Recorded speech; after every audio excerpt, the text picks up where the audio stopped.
Hello guys, তোমাদের কাছে নিয়ে চলে আসলাম আজকে একটা নতুন রেসিপি, লাউ, কুল আর রাঙা আলুর চাটনি। এটা দারুণ লাগে। এটা আমি বিয়ের আগে কোনো দিন খাইনি, বিয়ের পরে এসেই খেয়েছি, খুব ভালো লেগেছে। আর এই বছর আমি এই প্রথম আজকে আমি রেসিপিটা করেছি, তাই তোমাদের সাথে শেয়ার করলাম।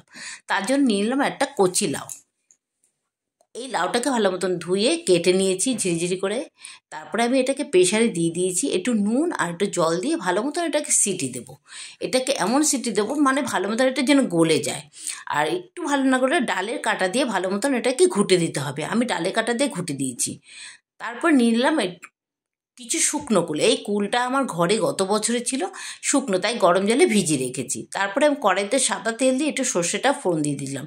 তারপরে আমি এই লাউটা যে সিদ্ধ করছি সেই লাউটা আমি দিয়ে দিলাম। তার মধ্যে নুন আর একটু হলুদ দিয়ে আমি এটাকে ভালো মতো ঘেটে দেবো। নুনটা একটু কম দেবেন, যেহেতু লাউয়ে আমি নুন দিয়েছি। তারপর দিয়ে দিলাম বাতাসা। আমি বাতাসে দিয়েছি, তোমরা চিনি বলো, গুড় বলো, যা দিয়ে খেতে পারো। আমি বাতাসা দিয়ে চাটনি করি, তাই বাতাসে দিয়ে দিলাম। তারপরে দিয়ে দিলাম কুলগুলো। এই কুলগুলো আমি কিন্তু একটু ফাটিয়ে দিয়েছি ভিতরে রসটা ঢোকার জন্য।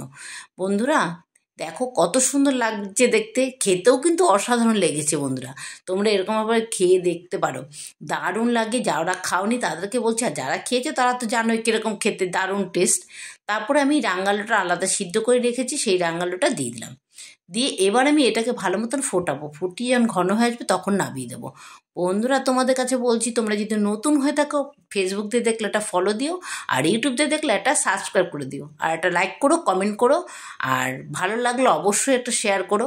নমস্কার বন্ধুরা, পুরো ভিডিওটা দেখার জন্য।